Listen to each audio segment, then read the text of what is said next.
Bienvenue à Discipliné et Dangereux. Aujourd'hui, je reçois un invité de marque. Avant toute chose, très important de mentionner la chose suivante. Il y a quelques années, environ 1 an et demi, 2 ans, j'ai reçu un livre que j'avais commandé en ligne parce que je suivais cette personne-là sur les médias sociaux. Une de mes amies avait fait affaire avec lui et à l'époque, j'ai reçu ce livre. Et à l'intérieur, il y avait une dédicace personnalisée qui disait « Merci pour ton support, mon chum. Je l'apprécie. Signé Marco. » Aujourd'hui, je reçois Marco Bérubé, reconnu pour l'agence Mobux. C'est un gars qui a connu beaucoup de challenges en entrepreneuriat au cours des dernières années. Et j'aime toujours commencer avec une question intéressante. Marco, en sachant ce que tu sais aujourd'hui, malgré le niveau de succès et de challenge auquel tu as été soumis au cours des années, est-ce qu'il y a des apprentissages que tu as faits? Est-ce que tu ferais les choses différemment avec l'âge et la sagesse que tu as aujourd'hui? Eh boy. On a combien de temps? Prends ton temps. Oui. Ben, c'est drôle parce que tu as toujours une espèce de dichotomie dans des questions comme ça parce que d'un côté, tu te dis est-ce que je suis heureux ou est-ce que je suis? La réponse, c'est absolument. Donc, est-ce que je changerais quelque chose? Non. T'sais. Mais si j'avais à revenir en arrière, c'est sûr et certain que il y aurait des choses que je changerais. Il y a des apprentissages que j'ai faits, autant que ce soit au niveau professionnel, relationnel, personnel, physique, name it. Il y en a plein. Mais en même temps, je suis obligé de dire que je suis à la meilleure place que j'ai jamais été. Fait que, est-ce que je changerais quelque chose? Puis, si je change de trajectoire, ça m'amène où? Je sais pas. Pas prêt à signer le contrat maintenant. Je pense que je suis prêt à vivre. La seule chose, c'est que ces erreurs-là, je les ai faites. Aujourd'hui, je suis heureux.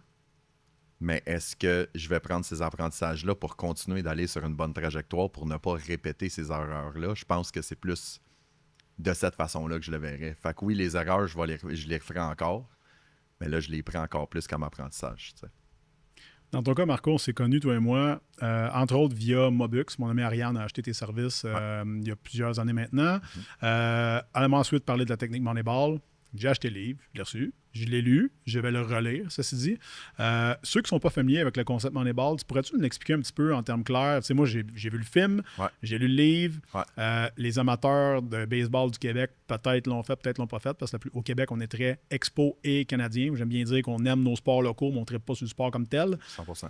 Donc, tu peux nous décrire un petit peu la méthodologie, la technique. Qu'est-ce qui t'a amené en premier lieu à écrire ce livre-là ici, qui finalement dévoile tous tes trucs et astuces? On s'entend? Ouais, ça dévoile pas tous mes trucs et astuces, là, mais tu sais, j'aime dire que j'aspire à être le Ricardo des médias sociaux. C'est-à-dire, tu sais, je vais te donner les recettes, je vais te donner les trucs, je vais te donner les conseils, mets-les en application, puis un jour, tu vas vouloir acheter ma mijoteuse. Tu sais. Fait que c'est un peu dans cet esprit-là.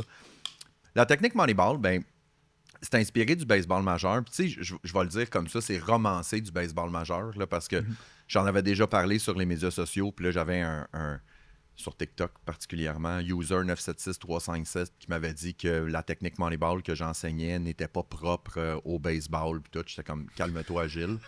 Mais en réalité, ça vient des Aces d'Oakland, qui ne sont plus à Oakland maintenant.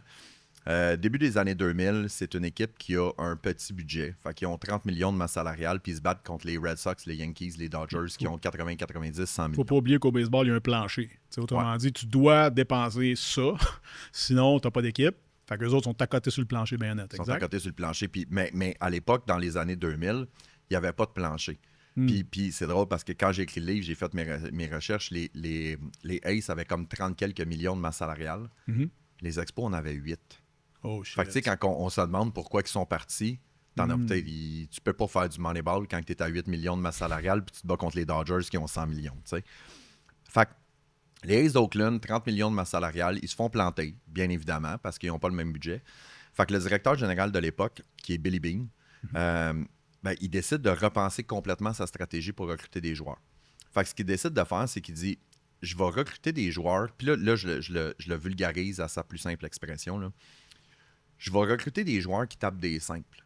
Donc, les gars, ils tapent, puis ils vont en balle, ils vont jusqu'au premier but. Au lieu d'aller chercher des gars qui tapent des coups de circuit. Puis ces gars-là, ils coûtent cher. Ces gars-là, il n'y en a pas beaucoup. Puis ces gars-là, inévitablement, ils finissent toujours dans les équipes riches. Mais il dit, les gars qui tapent des simples, il y en a beaucoup, puis ils coûtent pas cher. Fait que si j'ai plusieurs joueurs qui tapent des simples, ben inévitablement, il va aller au premier but, deuxième but, troisième but, va traverser le marbre, va faire un point. Ça va être moins spectaculaire, ça va être plus long. mais je vais être capable de le faire dans mon budget.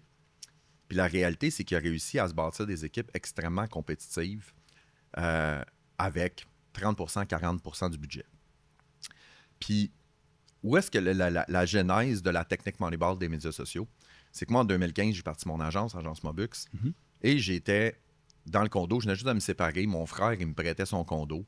J'étais chez eux, chez nous, là, que tout dépendant comment on voit ça. Puis, j'étais en train de bâtir mon agence, 2000 pièces de limite sur ma carte de crédit, puis j'essaye de rivaliser avec mes compétiteurs.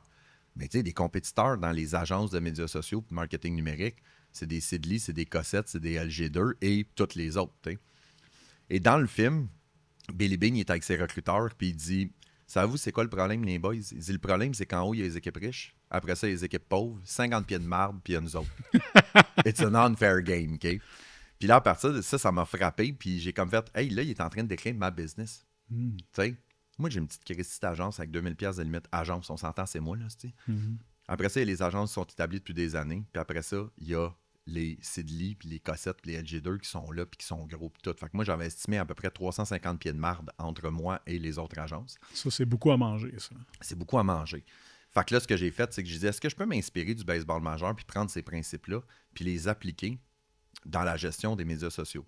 Ça, c'est ce que j'ai fait dans le premier livre, qui est celui-là.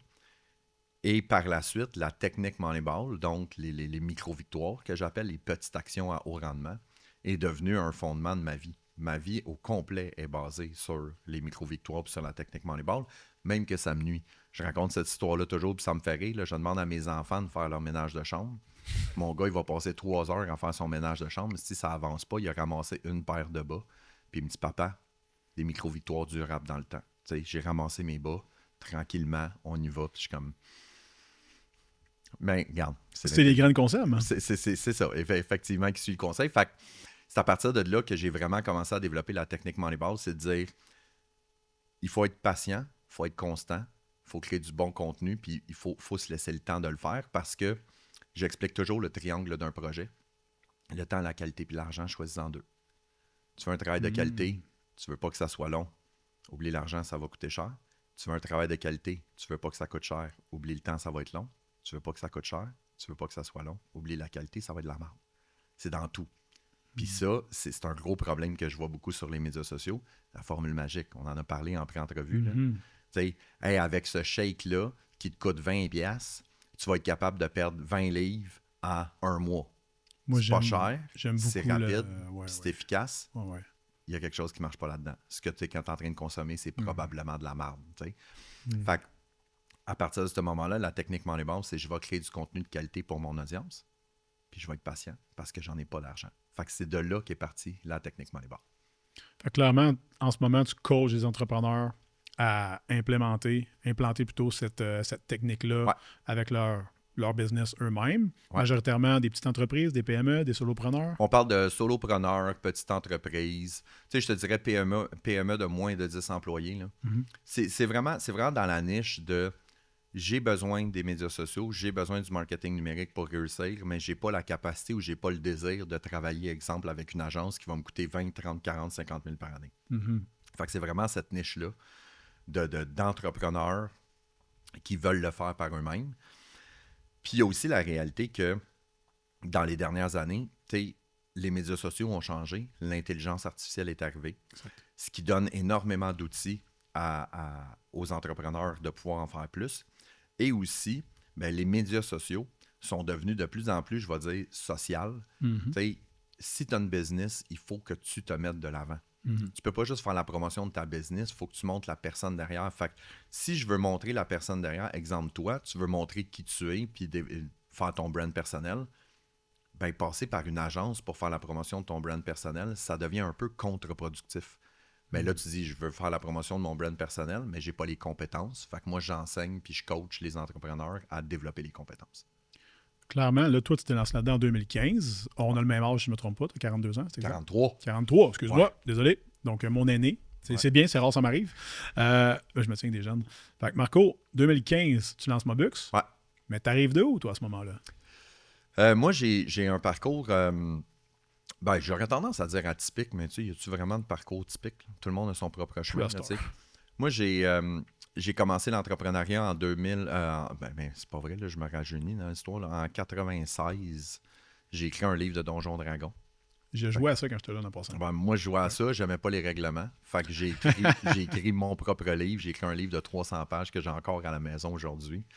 Après ça, début vingtaine, j'ai écrit une ligue d'hockey-ball. J'ai parti une compagnie de vêtements. J'ai parti plein de petits projets qui n'ont pas nécessairement marché puis tout le kit parce qu'à l'époque, quand tu disais les erreurs, là, je voulais la business, mais je voulais pas le workload qui va avec la business. Je voulais le fame puis la notoriété qui va avec. Mais ça venait d'où, Marco, de vouloir du fame, notoriété, reconnaissance? Ça a été dur pour moi de le nommer. Puis en 2021, j'ai fait de la psychothérapie pour essayer de comprendre puis tout ça. Puis moi, je viens d'une famille de 3. Je suis le plus jeune. Puis mon frère puis ma demi-sœur étaient des enfants un petit peu plus demandants, on va dire ça comme ça. Puis moi, j'ai jamais été un petit gars à problème. Fait que moi, j'ai toujours fait mes affaires, ça allait bien à l'école, puis tout le kit. Et je le vis en ce moment avec mes 2 kids. Mon plus vieux est un petit peu plus demandant. Mon plus jeune est hyper autonome. Fait que j'ai beaucoup d'énergie qui est déployée sur le plus vieux, pas beaucoup sur le plus jeune parce que il fait pas de trouble, il fait ses affaires, puis tout le kit. Mais je donne pas nécessairement l'attention qu'il a de besoin. Fait que moi, c'était ça. J'avais pas nécessairement l'attention que j'avais de besoin quand j'étais jeune. Fait que j'ai probablement créé une carence de ça, qui a fait que quand je suis arrivé à l'âge adulte, ben, j'avais besoin de cette attention-là, puis j'avais besoin d'avoir la validation des autres, que je suis quelqu'un, puis que je vaux quelque chose et tout. Fait que l'entrepreneuriat a beaucoup été là-dedans, pour me valoriser aux yeux des autres. Fait que ça a été mes premiers moves. 2005, j'apprends que je vais être père. Je retourne à l'école. Je vais faire un certificat en commerce international. Puis je trouve tout le temps ça drôle à dire parce que pourquoi commerce international? C'était le seul programme qui était subventionné par Emploi Québec. J'adore ça. Fait que si ça avait été pédicure, j'aurais fait de la pédicure. Tu parleras pareil en ce moment. Ben c'est ça. Fait que, et à la fin de mon cours, en 2006, j'ai lancé une firme de consultation en commerce international. Fait que j'aidais les entreprises à développer des nouveaux marchés. Je travaillais beaucoup avec le reste du Canada puis avec le Chili. J'ai fait ça de 2006 à 2013. L'été 2013, je prends 2 semaines de vacances, je reviens de vacances, j'ouvre mon laptop, je dis ça me tente pas. Puis je fais OK, il y a quelque chose. Il y a quelque chose qui va pas. Si tu es à ton compte et tu n'as pas le goût de travailler, quelque chose qui va pas. Fait que j'ai quitté, on était 3 partners, j'ai laissé mes parts à mes 2 autres partners. Puis je suis retourné sur le marché du travail pendant 1 an. J'étais allé travailler pour Bell Mobilité, vendre des cellulaires parce que j'avais 2 enfants à l'époque puis je venais de me séparer. Fait que 2014, représentant des ventes cellulaires, triste comme c'est pas possible. Je veux dire, je suis obligé de respecter des règles que j'avais jamais. Moi, j'avais toujours été à mon compte. Fait que du jour au lendemain, je travaillais pas pour une petite business. Là. On s'entend, le Chris Bell, là, c'est... Ici, on fait ça comme ça. Ça fait longtemps qu'on fait ça de même, puis on va faire ça de même encore. Exactement. Puis là, moi, je questionne, puis c'est inévitablement... Le P, t'as des idées. Wow! Ouais, non, pas d'idées, là. Oublie ça, là. Fait que l'année 2014 termine. Je finis 5e meilleur vendeur sur 16. Puis j'étais arrivé au mois de mars. Fait que j'avais comme 10 mois par rapport aux autres. Je gagne le prix recrue de l'année. Je gagne le prix meilleur vendeur petite entreprise. Et ça a été très bon pour l'ego parce que c'était la première fois que je me comparais à d'autres. Ah. Quand tu es travailleur autonome, tu es le meilleur et tu es le pire. Puis là, j'ai comme fait, wow, je suis bon, là. Je suis bon dans la vente, je suis bon dans le conseil et tout. Puis là, j'ai reçu mon T4 de 42 000. Puis là, j'ai fait, OK, je pense que non. Je pense que ça marche pas. Fait que là, j'avais les médias sociaux qui me trottaient beaucoup dans la tête et tout, parce que quand je faisais de la prospection pour trouver des clients, j'essayais beaucoup, j'allais voir sur les médias sociaux où est-ce qu'ils étaient, puis tout le monde était fuck all en 2014. On recule de 11-12 ans. Ouais. C'est là, c'est un outil social sur lequel les gens connectent, mais c'était pas business. C'était pas tant business. Fait que là, 2015, je décide de partir, puis je dis, je vais commencer, je suis des formations et tout. Puis, tu sais, j'avais déjà gravité dans les médias sociaux avec ma business. Tu sais, je m'occupais de mon site web, je m'occupais de mon LinkedIn et tout ça.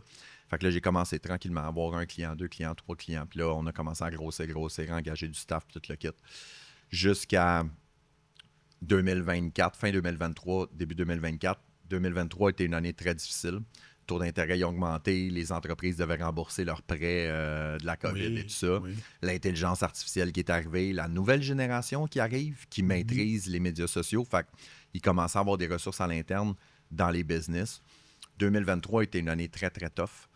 Puis j'ai fini mon année 2023. Je parle avec ma comptable. Elle me dit j'ai une bonne puis une mauvaise nouvelle. Tu as fait 1 million de chiffre d'affaires. Je suis comme, j'ai fait 1 million de chiffre d'affaires. Elle dit, Enfin, tu sais. enfin, Gros ouais. milestone, check. Puis elle dit, tu as 1,22 million de dépenses.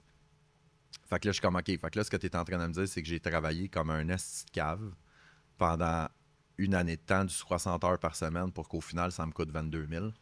Et là, j'avais plus du tout la flamme. Je rentrais travailler, là, j'étais dans une prison, là, tu sais. J'adorais mon staff, mais j'étais rendu que je faisais de la gestion de projet, de la facturation, aller chercher des clients parce qu'il fallait payer des comptes. Fait que... T'étais partout, en fait, à ce moment-là. Ouais, partout, sauf où est-ce que je voulais être. Et là, 2024, moi j'ai aimé ça. Là, c'est un de mes anciens employés qui m'avait dit ça quand j'ai annoncé à tout le monde que je fermais l'agence et tout. Il m'a dit, t'es arrivé au maximum de ta tolérance au risque. Puis cette phrase-là, Un employé, t'as dit ça? Ouais. OK. Ouais. Quand je leur ai dit que je finissais tout ça, parce que, tu sais, bien évidemment, je me sentais coupable et tout, puis il m'a dit, t'es juste arrivé au maximum de ta tolérance au risque. Puis je trouve que ça mettait un parallèle avec... Tu sais, je trouve que dans le monde de l'entrepreneuriat, il y a toute la notion du hustle, puis du grind, puis du t'arrêtes jamais, puis tu tombes 8 fois, puis tu te relèves 9, tout le kit. Mais des fois, la ligne est mince entre persévérance et acharnement. Puis là, un moment donné, là, quand ça s'est arrivé, puis que là, j'étais comme Chris, là, ça fait 1 an que je travaille, ça fait 9 ans que je travaille sur une business, elle m'allume plus, je fais pas d'argent, j'ai pas de fun. Là, j'ai mis un genou à terre, puis j'ai fait, hey, sais-tu quoi? Ben, ce combat-là, il finit. Je me relève pas de ce combat-là. Il va en avoir d'autres, des combats, là. Mais tu sais, il n'y a pas beaucoup de boxeurs qui ont une fiche immaculée. Là. À un moment donné, ça t'en prend des défaites. Puis ça aussi, c'est une notion que j'ai appris. Tu sais, quand tu as un projet entrepreneurial qui ne fonctionne pas, toi, tu te m'en doutes tout de suite. Je suis une marde. Par défaut, Je vaux rien par défaut, puis tout le kit. Puis il y a 2 constats que j'ai faits dans mon introspection. La première, je ne suis pas mon entreprise. Fait que c'est pas parce que mon entreprise n'a pas fonctionné que moi, je ne fonctionne pas puis que je suis un déchet. L'inverse est aussi vrai. L'inverse est aussi vrai. C'est pas parce que ma business fonctionne que moi, je vais bien, puis ça, je l'ai vécu aussi.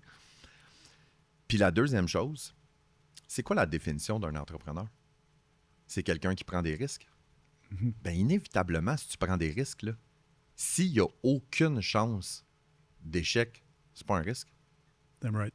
Fait que, inévitablement, quand tu te lances à ton compte, il faut que tu vives avec la possibilité qui va... Ben, pas avec la possibilité, avec la fatalité Le fait. Exact. qui va avoir des échecs. Fait qu'à partir du moment que j'ai compris ça, j'ai fait « Ah, ben sais-tu quoi? C'est correct. J'ai fait 9 ans. Là. La majorité des entreprises ne t'offrent pas 3. Moi, j'ai toffé 9. Puis là, j'ai fait, bon, mais c'est assez. Je suis arrivé au maximum de ma tolérance au risque, puis je vais revenir à l'essence même de pourquoi je me suis lancé en affaires. Fait que c'est de là que je viens. C'est quelque chose qu'on voit souvent, Marco, que moi, j'aime beaucoup, beaucoup voir. J'utilise souvent les courtiers immobiliers comme exemple, les gens en marketing, les coachs aussi. On le voit souvent. On part, on est tout seul, on s'entoure un peu. Après ça, on monte une équipe. Souvent, c'est des choses qu'on voit. Et ensuite de ça, les gens, après 7, 8, 9 ans ou une certaine période, clairent tout le monde, redescendent à la plus simple expression et reprennent la business tout seul, ce qui est un peu ton cas, si je comprends bien. Pas un peu, beaucoup. Beaucoup? Ben, tu sais, je parlerai pas pour les autres, mais moi, je vais parler pour moi. Il y avait vraiment 2 aspects là-dedans, OK? Le premier, c'est un aspect qui était très, très introspectif puis qui était très, très personnel, là, de dire l'ego, là. Je voulais avoir une grosse business, je voulais avoir un gros char, je voulais avoir une grosse maison, je voulais avoir ce sentiment d'accomplissement-là. Fait que beaucoup de mes décisions étaient drivées par l'ego. Et l'autre, c'est la pression sociale. Puis tu remarqueras, quand tu parles avec des gens, puis quand tu parles de ta business, ça va toujours être les mêmes questions qui vont revenir. Puis ça roule-tu? T'as combien d'employés? Tu travailles-tu encore de chez vous ou tu as un bureau? C'est quoi ton chiffre d'affaires? Toutes des vanity matrix. Puis il y a comme une pression de dire, si ta business va bien, inévitablement, le next step, c'est de grossir. Puis c'est une pression sociale qu'on se met ou quoi que ce soit, qui est, je sais pas si c'est le American Dream ou whatever, mais c'est ça. Tu peux pas arriver puis dire, puis tout le monde fait la même chose. Tu as ta business, ton année finie, tu regardes, puis là, tu fais comme, OK, next year, c'est quoi les objectifs? 30% de croissance. Pourquoi? Pourquoi 30% de croissance? Pourquoi doubler mon chiffre d'affaires? Pourquoi, tu sais, on se pose même pas la question, c'est comme inévitable. Puis moi, c'est là-dedans que j'ai embarqué. La business a grossi, on a des mandats, on a plus de mandats. Puis là, je me questionnais pas, les mandats sont-ils stimulants, sont-ils fun?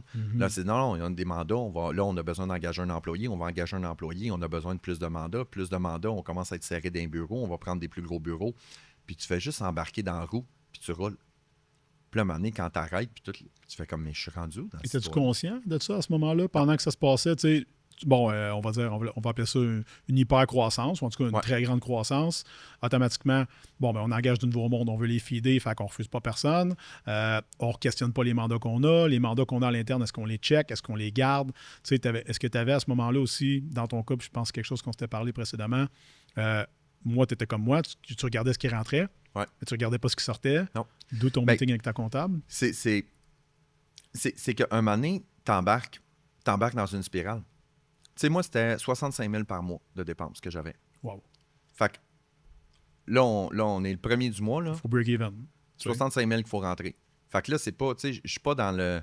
Tu sais, on va pas commencer à dire, ce client-là, on l'aime pas, puis non, c'est rendre du cash. On n'a pas les moyens, en fait, d'être sélectif, tu sais. Rendre du cash. Puis là, tu pars dans la spirale, puis tu travailles, puis tu travailles, puis là, t'es même plus... T'as même pas la possibilité de prendre une semaine de recul ou un mois de recul pour être capable de dire « OK, mais qu'est-ce que je veux faire? » Puis quand j'ai décidé de le faire, ben là, c'est trancher le nœud gordien, là, de dire « On va pas comme prendre un break, on va juste tout couper, puis that's it. » Fait que dans ma nouvelle philosophie de vie, qui est beaucoup inspirée de la technique Moneyball aussi, d'ailleurs, j'ai écrit un 2e livre là-dessus, c'est de dire « Comment est-ce que je fais pour construire une business qui va servir ma vie et non le contraire. » Mais pas juste théorique. Parce que des fois, on le dit. Puis à la base, moi, je l'ai tout le temps dit. Moi, je me suis lancé en affaires pour profiter de la vie. Puis je me suis ramassé à faire du 60 heures semaine, des tâches que j'aimais pas pour pas une crise de scène. Fait que on s'entend-tu que ça n'a pas marché pantoute. Fait que là, j'ai rebâti mon entreprise en partant du principe de dire « OK, pourquoi tu le fais? Pourquoi tu le fais? » Puis il n'y a pas d'objectif de croissance. Il y a un objectif de stabilité, puis il y a un objectif d'équilibre. Fait que moi, là, si je suis capable d'atteindre un chiffre d'affaires X qui va me permettre de bien vivre puis de vivre longtemps, ben l'année prochaine, là, mon mindset a complètement changé. C'est-à-dire, comment je fais pour atteindre ce chiffre d'affaires-là en faisant moins d'efforts? Pas travailler plus pour aller en chercher plus. Non, faire le même montant parce que je suis correct avec ce montant-là. Tu sais, si je fais 400 000 par année, là, puis mon 400 000 par année, il paye ma maison, il paye mes vacances, il paye je peux prendre soin de mes enfants, je peux mettre de l'argent de côté et tout le kit. Pourquoi je voudrais en faire 500 l'année d'après? Je l'ai vécu. 2020-2021, là, c'est les années où est-ce que j'ai fait le plus d'argent. OK, j'en ai fait en tabarnak de l'argent. Puis à la fin de l'année, il ne me restait plus une scène dans les poches. Pourquoi? Premièrement, j'étais malheureux. Deuxièmement, je travaillais comme un fou. Puis quand tu travailles comme un fou, il y a la ressource la plus importante au monde que tu as pu. Le temps. Mais là, tu as besoin de te récompenser. Tu sais, je veux dire, je travaille tellement fort, mais j'ai pas de temps. Fait que qu'est-ce que j'ai? J'ai de l'argent. Fait que les enfants, pendant la COVID, ils ont fait l'école à la maison. Ils ont besoin d'ordinateur. On va acheter des MacBooks à tout le monde. Les enfants, ils veulent aller se promener dehors, ils veulent s'amuser. On va tous leur acheter des trottinettes électriques. Je suis pas souvent à la maison pour tout le kit. Mais on va refaire les planchers, on va acheter des électros. Et là, l'argent rentre, l'argent sort. Puis là, à la fin de l'année, tu fais comme, attends une minute, là. J'ai travaillé comme un cave pour faire plus d'argent, pour finalement dépenser cet argent-là pour combler mon malheur du fait que je manque de temps. Fait qu'au final, il ne m'en reste pas plus dans les poches, mais j'ai pas plus de temps. T'as-tu eu un aha moment qui t'a amené à faire cette résolution-là? Il t'est arrivé quelque chose qui t'a fait, OK, tant de minutes, là, ça marche pas? Oui, c'est 25 juillet 2021. C'est assez clair, hein? C'est assez précis comme moment. Je fais une péricardite, qui est tous les syndromes d'une crise cardiaque. Là, c'est l'inflammation de l'enveloppe du cœur. Puis je suis monté d'urgence à l'hôpital. Puis honnêtement, je pensais faire une crise cardiaque, je pensais À mourir. l'époque, tu as quoi, 38? 39. 39? 39, ouais. OK. Et là, j'étais en route pour l'hôpital. Puis j'étais comme, Chris, je vais mourir. Puis là, tu fais l'espèce de bilan de ta vie, tu sais. Puis ma réflexion était comme, Chris, je peux pas croire. Je peux pas croire aussi que ma vie, elle va finir. Puis c'était de même, là. C'était ça, là, tu sais. Il n'y a pas eu d'épanouissement. Il n'y a pas eu, tu sais, j'étais pas pantoute. Je faisais juste travailler pour payer mes belles bébelles puis tout le kit. Fait que j'étais dans une relation avec une femme à l'époque. Puis quand je suis resté à l'hôpital quelques jours, je suis revenu 2 semaines plus tard. Je me suis séparé, j'ai vendu la grosse maison, je me suis débarrassé de ma Audi, je me suis pris une plus petite maison. Tu sais, j'ai fait, ça donne rien. Là. Je veux dire, quand tu penses que tu vas mourir, ben, tu réfléchis à ce qui vaut vraiment la peine. Puis je pensais pas à ma Audi, puis je pensais pas à mon terrain de 20 000 pieds carrés, puis je faisais juste penser au fait que Christ, que je perds mon temps. Mais souvent, ce qui arrive, c'est que tu as des moments comme ça, puis ça prend un certain temps à ce que tu sois capable de le processer. T'sais. J'ai eu cette révélation-là, oui, là, je me suis séparé, j'ai vendu ma maison, tout le kit. Mais pour que ça se transpose directement dans mon mode de vie, ça a pris facilement 2 ans. Là. 2 ans avant que ça revienne, puis de dire, OK, il y a quelque chose qui ne va pas. Parce que tu es tellement pris dans la spirale, puis dans le tourbillon, que tu n'as pas le temps de te déposer, puis de réfléchir, puis de dire, qu'est-ce que je veux dans la vie? Là, tu dis, qu'est-ce que je veux dans la vie? Non, ta gueule. Ce que tu veux dans la vie, c'est pas important. Il y a 65 000 à rentrer ce mois-ci. Mais tu comprends? Fait que, c'est un moment-là. Puis quand j'ai décidé de tirer la plaque de l'agence aussi, là, ça m'a permis de prendre une pause et de dire, OK, tu veux quoi, man, dans la vie? Tu es rendu à 43 ans. Puis là, j'ai réussi à faire mon introspection puis être capable de me poser la question. Puis là, je passe vraiment du coq à l'âne, là, mais quand j'ai eu ma péricardite puis que j'ai réalisé que je n'étais pas heureux, ben là, j'ai 39 ans, je suis pas heureux, je sais pas vraiment qui je suis, puis tout le kit. Fait que je vais faire un homme de moi. Puis je suis allé voir un psychologue. Yes. T'sais? Fait que là, j'ai dit à un moment donné, moi tout seul, pas capable. Fait qu'on va aller se faire aider. Puis quand je suis allé voir la psychologue, elle m'a fait faire un exercice. Cet exercice-là m'a fait chier, mon gars, là, t'as pas idée. Là. Elle me dit, je veux que tu me fasses une liste de qui tu es. OK? Fait que je fais la liste, puis il y avait 3 choses sur la liste. OK. J'étais un entrepreneur, j'étais un chum dévoué, puis j'étais un père bienveillant. C'est les 3 éléments qui me définissaient. Tu avais 3 mots sur ta feuille ou tu avais du développement au travers? 3 mots. OK. OK. OK. Et là, je lui présente ma feuille, puis elle me dit entrepreneur, reconnaissance de tes pairs, reconnaissance de tes clients, de tes employés, puis tout le kit. Fait que tu fais ça pour ces gens-là. Chum dévoué, tu fais ça pour une autre personne. Père bienveillant, tu fais ça pour une autre personne. Fait qu'elle dit, dans le fond, ce que tu es en train de me dire, c'est que tu te définis par le regard des autres. Parce que toutes les actions que tu poses dans chacune de ces sphères-là, c'est pour des gens. Elle dit, qu'est-ce que tu fais pour toi? T'es qui, toi? Chris, pas capable de répondre.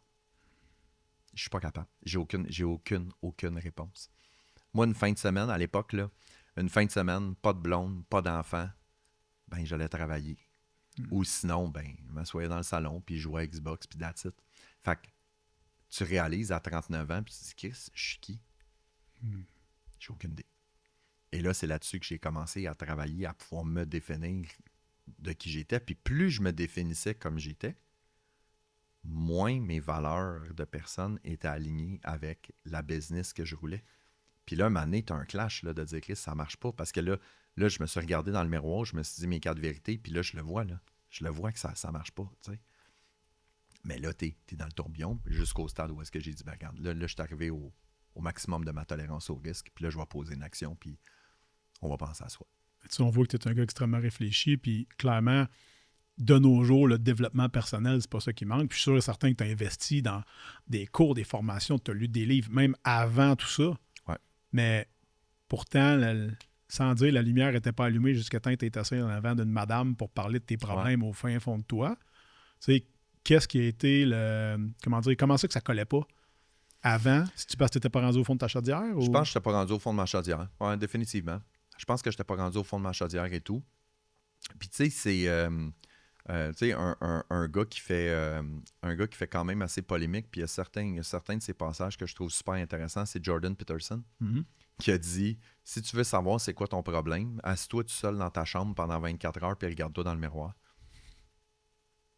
Ben oui. Oui, je l'ai fait. J'ai passé des fins de semaine tout seul. Puis moi, j'appelais ça ma tristesse sereine. Tu es en période de tristesse où est-ce que ta vie, c'est de la merde, ça va pas bien, puis tout le kit. Mais je suis bien conscient que c'est temporaire. Fait qu'on va le prendre, on va l'absorber, on va le digérer, puis tout le kit, au lieu de s'étourdir. Parce que ça, on n'a pas parlé non plus. Mais tu sais, moi, en 2019, j'ai arrêté de boire. Ce qui a été un des éléments qui a déclenché mon processus de réflexion et tout. Et quand tu dis boire, dans ton cas, Marco, ça représente quoi à peu près? Moi, je buvais à tous les jours. OK. Fait que moi, je buvais à tous les jours une petite quantité d'alcool. Puis des fois, je l'échappais. Là. Fait que tu sais, j'étais pas un alcoolique. Tu sais, le vendredi, il vomit sur tout le monde, tout le kit. Là.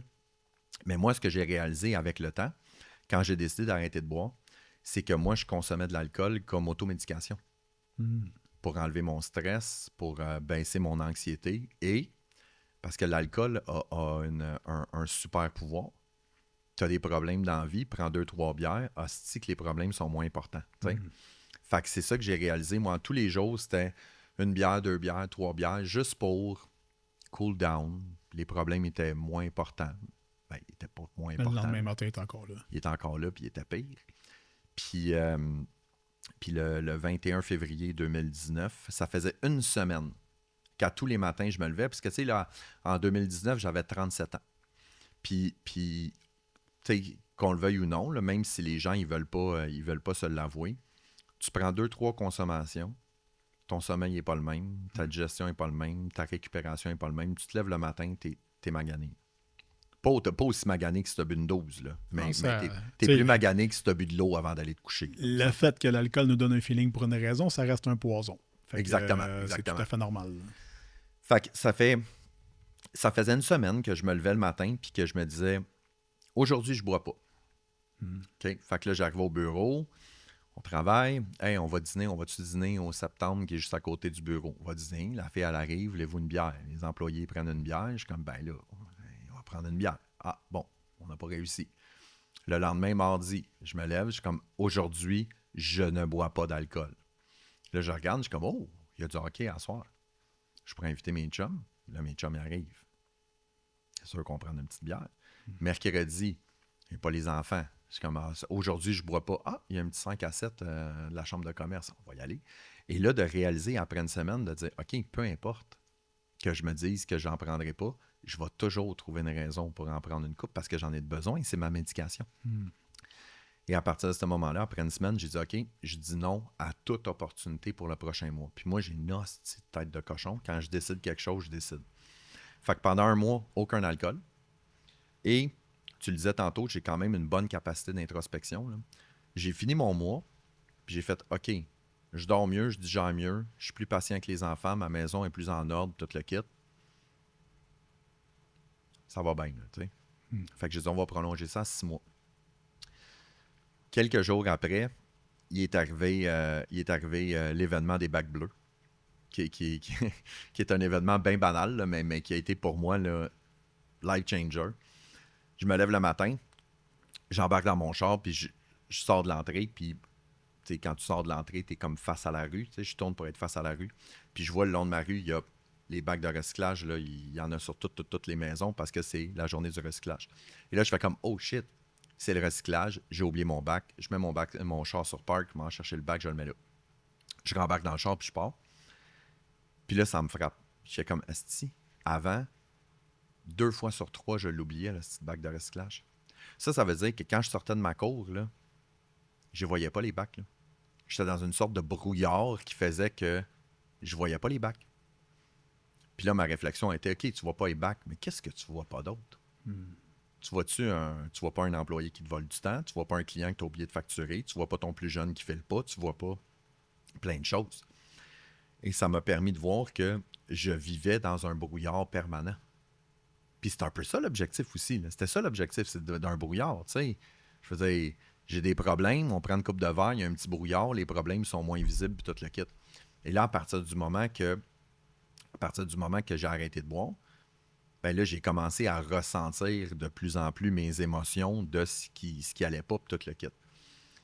Mais là, il est arrivé un événement par la suite qui a repoussé tout ce processus-là. C'est la COVID. La COVID est arrivée. Fait que la vie, c'était de la marde. Fait que, tu sais, tout le monde filait comme de la marde, là. Fait que je veux dire que je bois pas, que j'avais des problèmes, que j'avais pas de problème. Tu parlais avec tout le monde avait une vie de marde. Fait que là, mon état a comme été mis en suspens parce qu'on était dans une situation exceptionnelle qui faisait que tout le monde était dans une situation de merde. Puis ça m'a amené jusqu'à ma péricardite. Quand j'ai eu ma péricardite, là, c'est comme si mon corps m'avait dit « Hey, là, ça fait une couple d'années là, que je te dis que ça va pas, là. Gère-toi, fils, parce que sinon, moi, je t'abandonne. Ah, moi, je débarque. Moi, je débarque. » Et c'est à partir de ce moment-là que là, j'ai fait « OK, on va prendre soin de soi, puis on va commencer à faire ce qu'il faut faire. » Puis c'est un processus qui est long. C'est un processus qui est tough. Parce que, tu sais, je le disais tantôt, tu te regardes dans le miroir, là, la grande majorité des gens, là, pour ne pas dire la totalité des gens, là, ils savent en crise qu'ils ne marchent pas chez eux. Là. Ils veulent juste pas se le dire. On va juste vivre dans le déni. Puis on va s'étourdir.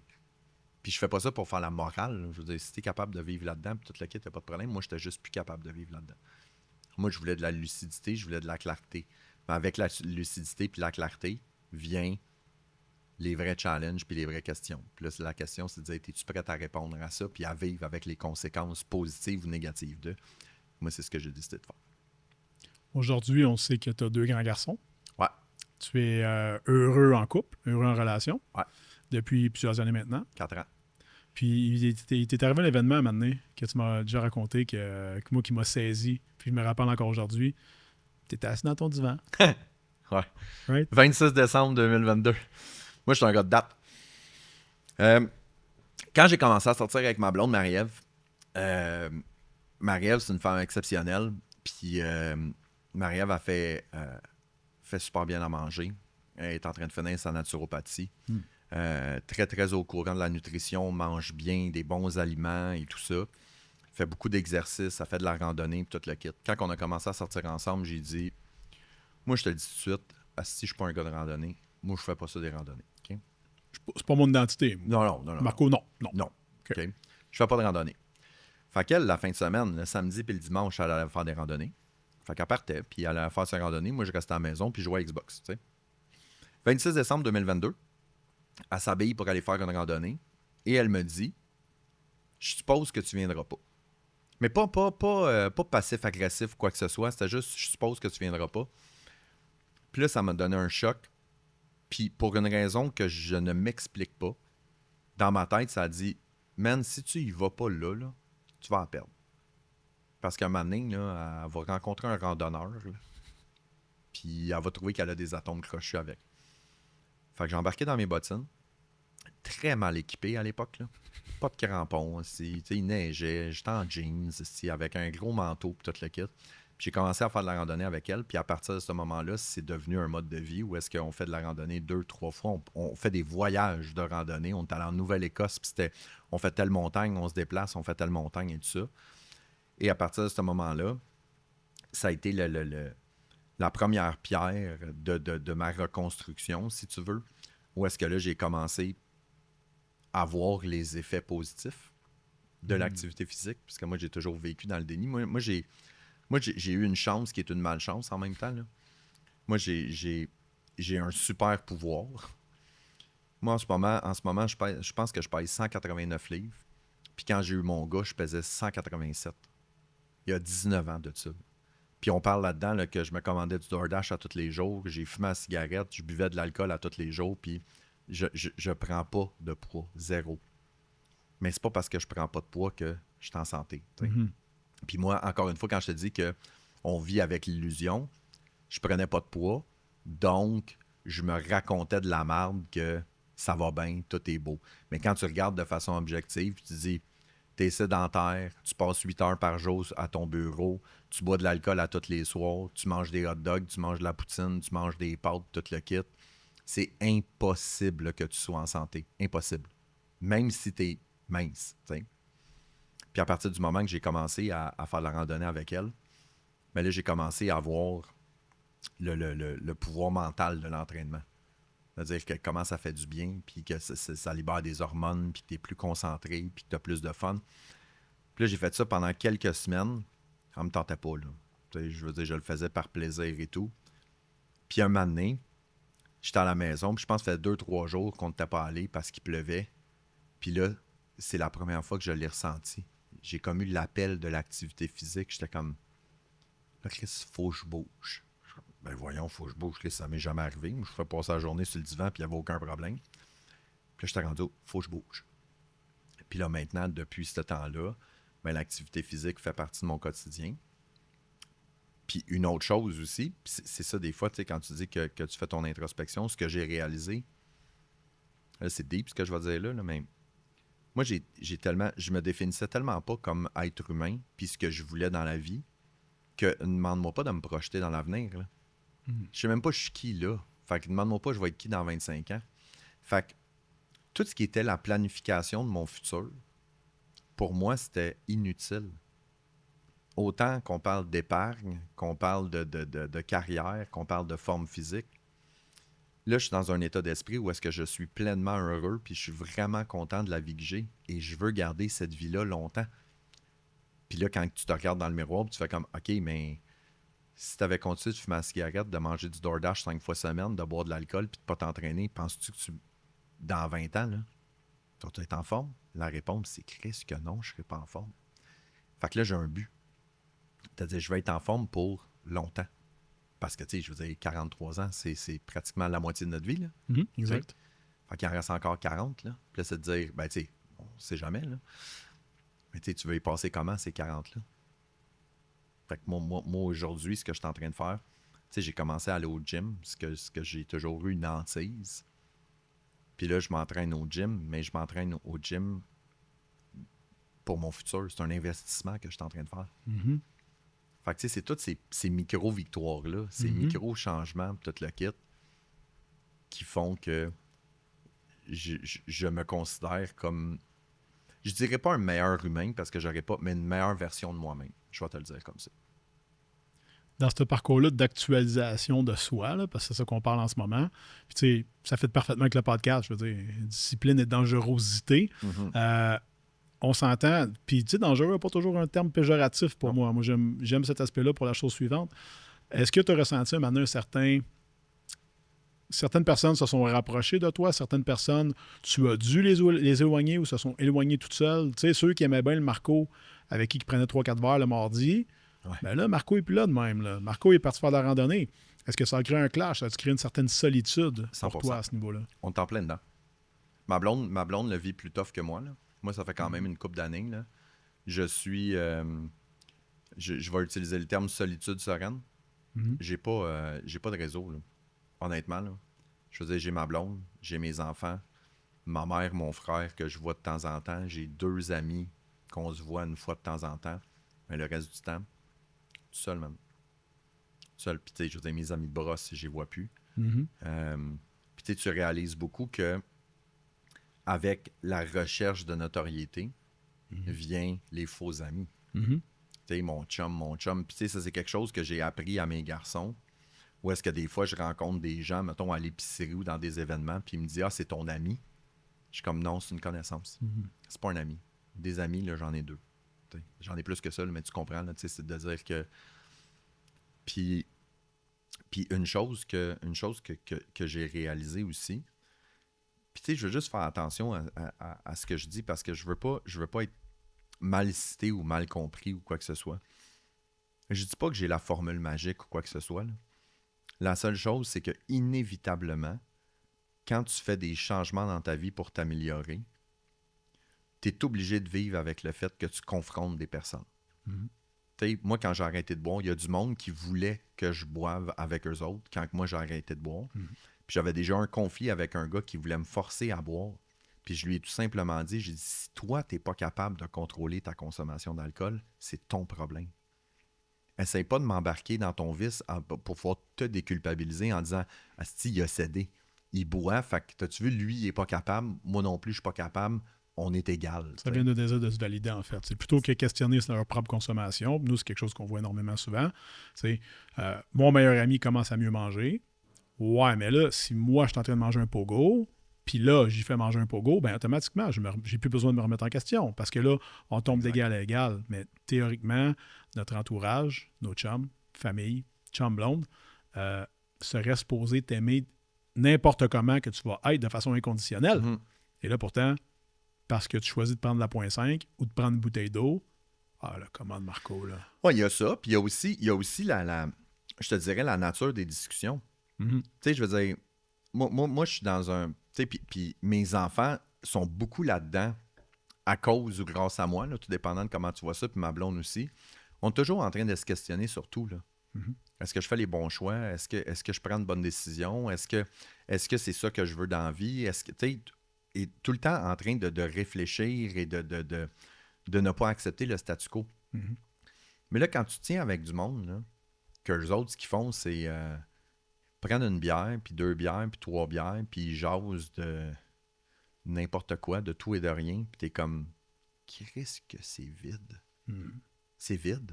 Puis c'est correct. Tu sais, ils le disent dans la matrice, là, les innocents sont bénis. Là. S'ils sont contents là-dedans, puis sont heureux, puis tout le kit, j'ai aucun problème avec ça. Mais moi, ça me convient plus. Moi, de passer une fin de semaine là, à jaser de tout et de rien, puis à me torcher, là, j'ai juste pas envie de ça. Tu veux faire ça, j'ai pas de problème, mais oblige-moi pas à embarquer dans ton mode de vie. Fait que oui, je me suis beaucoup isolé. Beaucoup, beaucoup. Puis une chose qui a beaucoup changé aussi, c'est qu'avant, je priorisais ma blonde, mes enfants, mes amis. Puis moi, tout seul, il n'y en avait jamais de temps. Mhm. Jamais. Là. Parce que aussitôt que tu es tout seul, ben inévitablement, tu es confronté à toi-même. T'sais. Puis moi, j'étais pas bien avec moi. Fait que j'essayais d'être le moins souvent possible avec moi. Ce qui est un peu ironique, là, mais. Ben, non, vraiment pas. Quand Quand t'es pas bien avec quelqu'un, tu veux pas être avec quelqu'un. C'est ça. T'sais. Fait que. Et là, à partir du moment où est-ce que je commence à être de mieux en mieux avec moi, j'adore être avec moi. Mhm. Je suis d'excellente compagnie. Tu sais, je joue au golf, là. Ça fait 1 an que j'ai commencé le golf. Puis je te dirais 90% du temps que je vais jouer au golf, je suis tout seul. Je m'en vais au driving range ou je m'en vais taper des balles, puis je m'en vais au golf intérieur, puis c'est moi, puis c'est mes écouteurs, puis c'est mon moment avec moi-même. Ma blonde, elle part pour une fin de semaine, sa sœur, elle habite en Estrie, là. Quand elle part pour une fin de semaine, là, elle le sait très bien, là. Elle dit, mon chum, il va rester à la maison, là.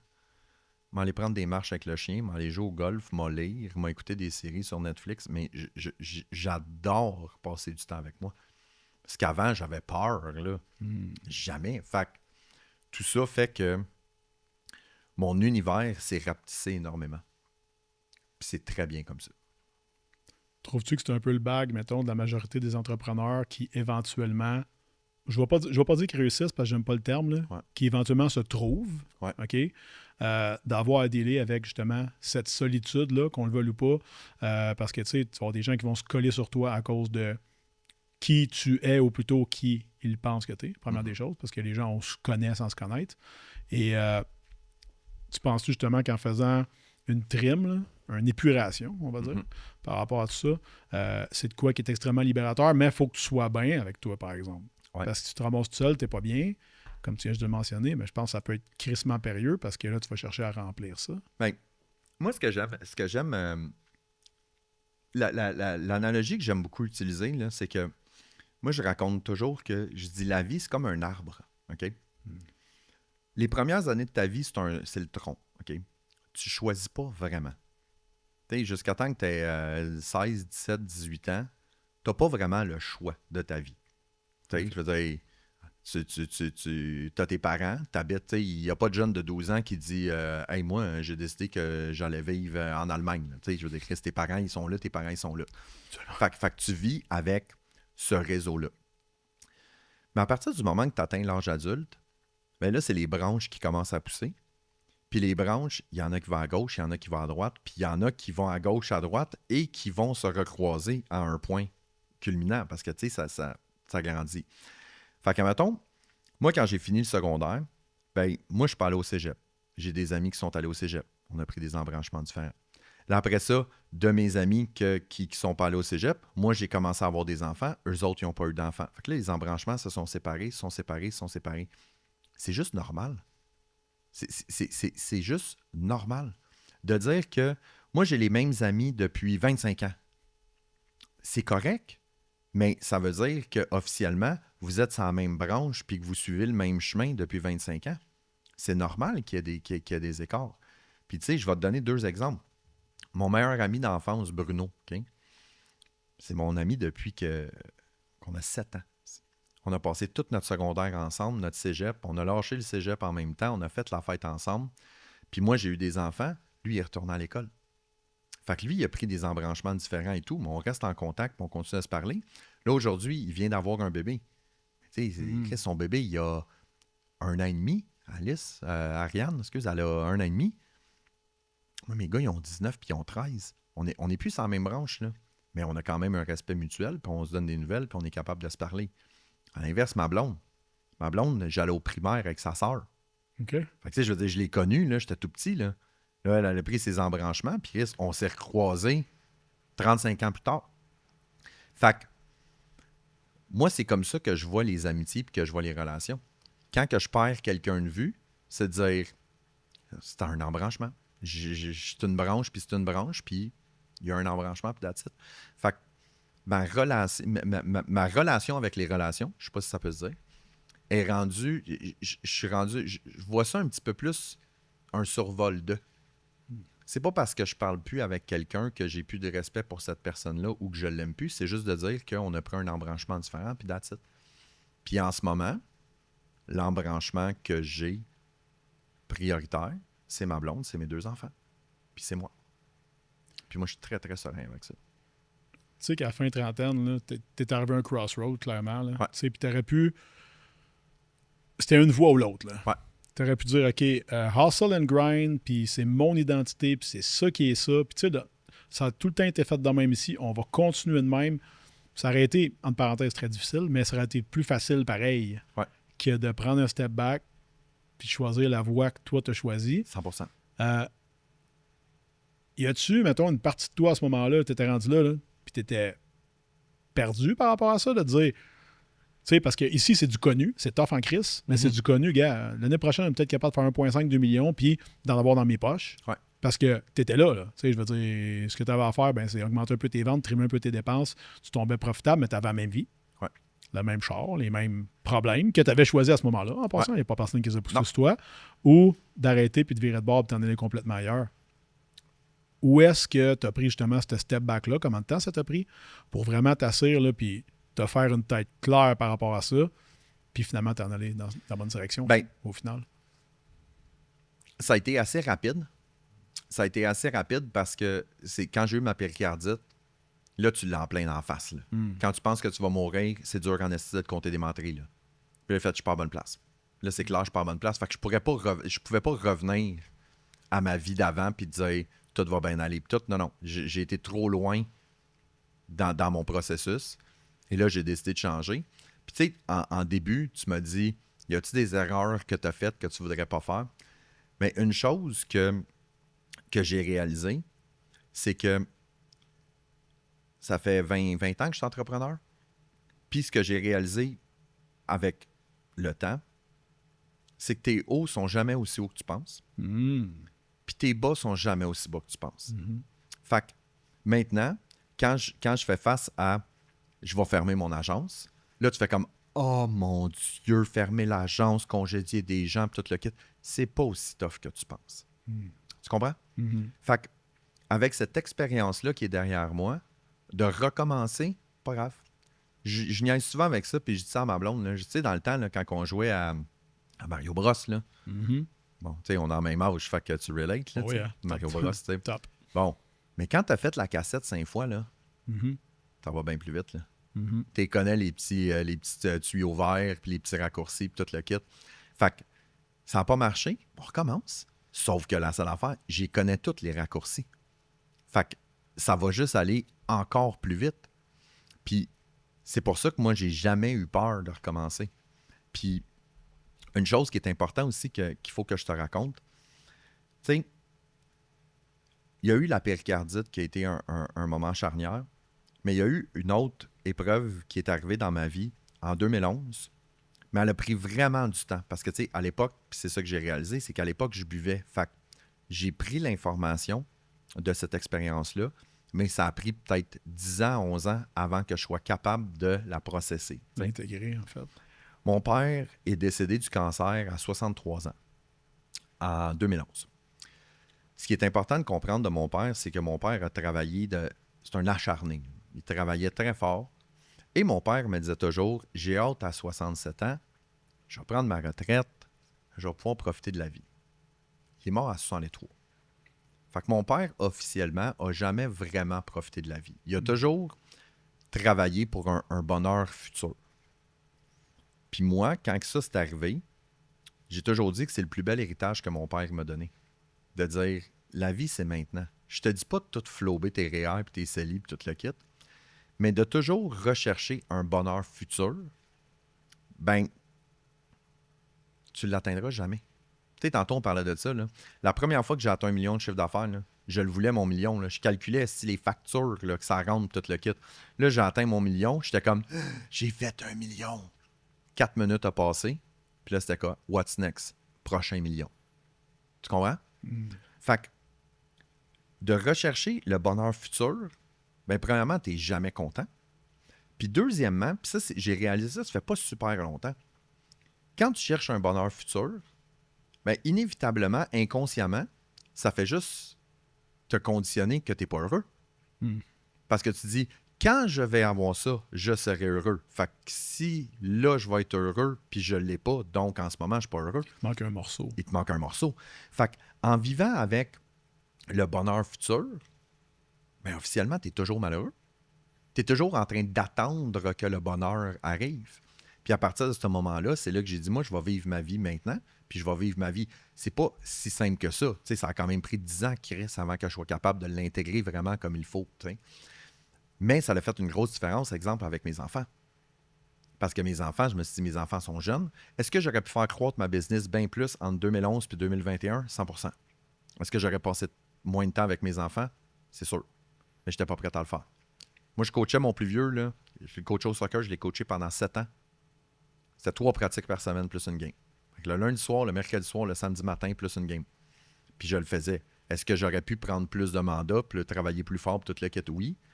Mais là, je te parle de ça. Mon gars, il a arrêté de jouer au soccer en 2012, ça fait 7 ans. Et si tu veux, on peut en parler. Là.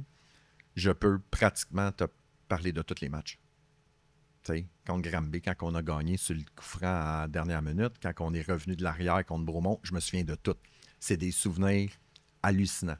Puis aujourd'hui, moi, mes 2 enfants, 13-19, ma blonde me le dit. Elle dit, la relation que tu as avec tes enfants, elle est exceptionnelle. Là.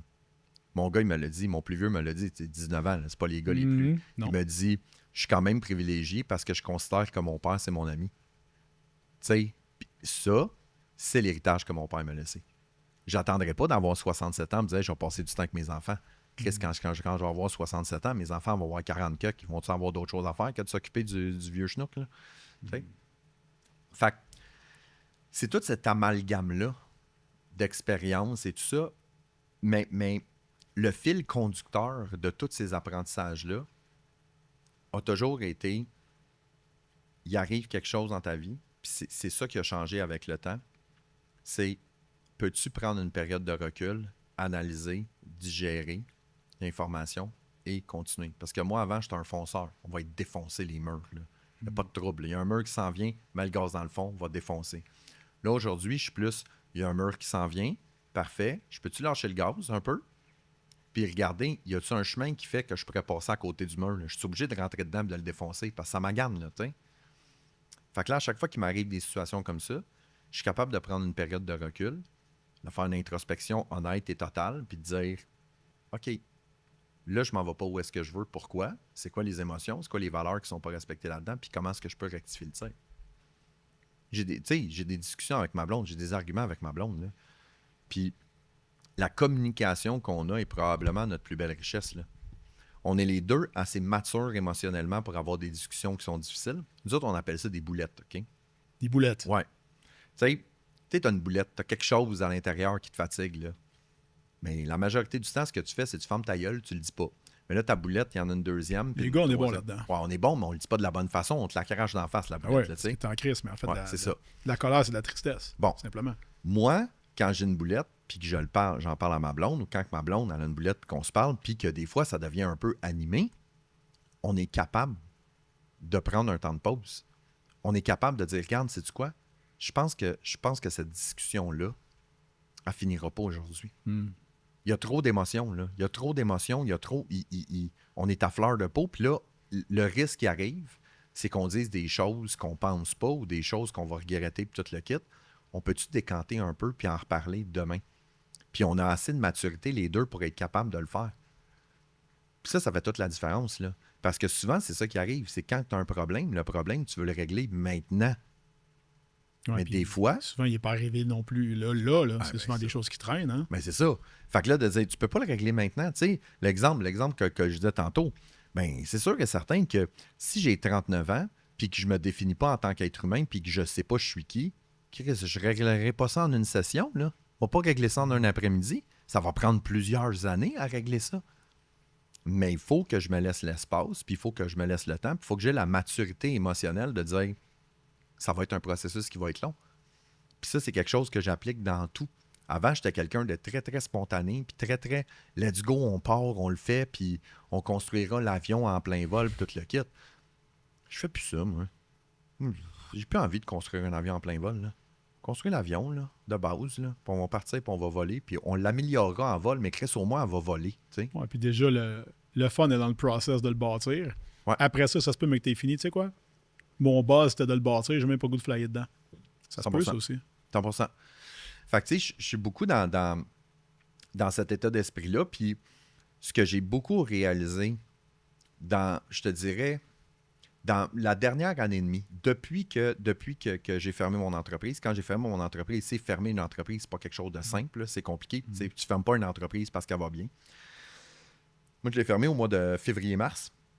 Et avril-mai, là, j'étais overwhelmed, là, les employés qui quittaient, puis là, les mandats qu'il fallait terminer, puis toute la paperasse, puis tout le kit.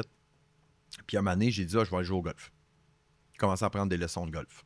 Tu joues au golf? Pas encore. Pas encore.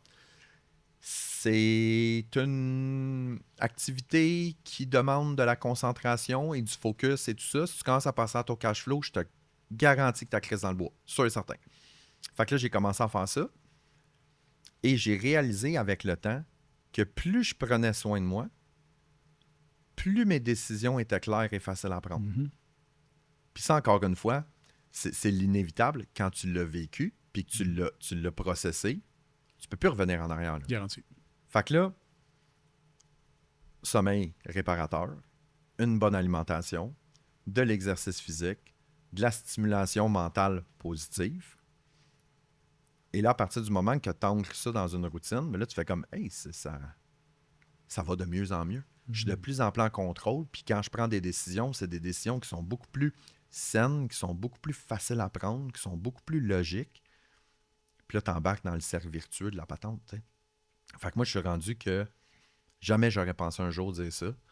Moi, je veux dire, quand je fais ma planification de semaine, j'ai mes marches qui sont prévues, j'ai mes entraînements qui sont prévus, j'ai mes sessions de golf qui sont prévues, j'ai mes temps de lecture qui sont prévus. Tout ça est prévu. Puis je mets de la job autour. Mm-hmm. Puis ça a été game changer. Là. Clairement, tu as vraiment travaillé là-dessus. Puis on voit qu'il y a du cheminement beaucoup en arrière. Il y a tout le temps de quoi que j'aime faire quand j'ai des invités au podcast comme aujourd'hui. Puis c'est l'exercice de l'épitaphe. T'sais. Marco, il est arrivé ici il y a maintenant 43 ans. Mm-hmm. Il y a un petit moment, mais il en reste pas mal. Un jour, très tard, c'est invariable, c'est inévitable, tu vas quitter. Ouais. Un moment donné, il y aura une roche à quelque part sur un beau petit terrain gazonné, peu importe comment tu choisis de finir tout ça. Mm-hmm. Il y aura une date de début, il y aura une date de fin, puis entre les deux, un petit trait. Ouais. Tu veux qu'on se rappelle de toi à terme, comment? Tu veux que ce petit trait-là veut dire quoi? Et boy. C'est pas pour tout de suite, hein? Fait que tu sais, j'ai le temps d'y penser. Mm-hmm. Mais on ne sait jamais. Hey, non, qu'est-ce que non, on sait jamais. boy. C'est une méchante bonne question. Puis tu sais, Puis c'est vraiment niaiseux. Je vais te dire ce que je vis vraiment là, dans ma réponse. Là. Ben, honnêtement, je m'en calisse bien de ce qui va être écrit. Pourquoi? Parce que les gens qui comptent vraiment pour moi vont avoir leur propre épitaphe de moi. Puis rendu là, c'est quelque chose que j'ai appris à la dure. Ben, pas à la dure. Là, aujourd'hui, c'est facile. Là, c'est qu'au final, le monde s'en calisse bien de toi. C'est plate à dire, là, mais c'est ça la réalité. Fait que je veux dire, une épitaphe. Il a vécu sa vie, man. Comme il l'entendait. Quelque chose de simple et tout, mais je te dirais que pour moi, ça serait très secondaire. Parce que chaque personne qui va avoir un impact dans ma vie et que je vais avoir un impact dans la leur vont avoir leur propre définition. Peut-être qu'il y en a qui va dire a été un excellent père, était un bon chum, était un ami fidèle, était une personne inspirante, vous écrirez ce que vous voulez. Rendu là, je vais être mort. C'est important qu'il y ait leur propre définition de que eux, finalement, Ouais. ceux pour qui ont compté pour toi, t'es compté pour eux autres. Ouais, parce que, tu sais, au final, je ne mène pas ma vie pour projeter une image sur les gens. Moi, je vis ma vie. Puis s'il y a des bouts de ma vie que t'aimes, que tu trouves motivant puis que tu trouves inspirant, good for you. Mais c'est pas l'objectif ultime. C'est le dommage collatéral de la patente. On va le nommer comme ça. Tant mieux. Marco Bérubé, merci d'avoir été présent avec moi aujourd'hui. C'était vraiment le fun. Marco, si on veut te rejoindre sur les réseaux, te trouver sur les internets, on fait ça comment? Marco Bérubé, sur Facebook, Instagram, LinkedIn, TikTok, Technique Moneyball. Je viens tout le temps avec ça, je travaille dans les médias sociaux. Si tu n'es pas capable de me trouver ces médias sociaux, tu ne veux pas travailler avec moi, ça c'est certain. Amen, tout date. Merci d'avoir été là, man. Hey, merci. À bientôt.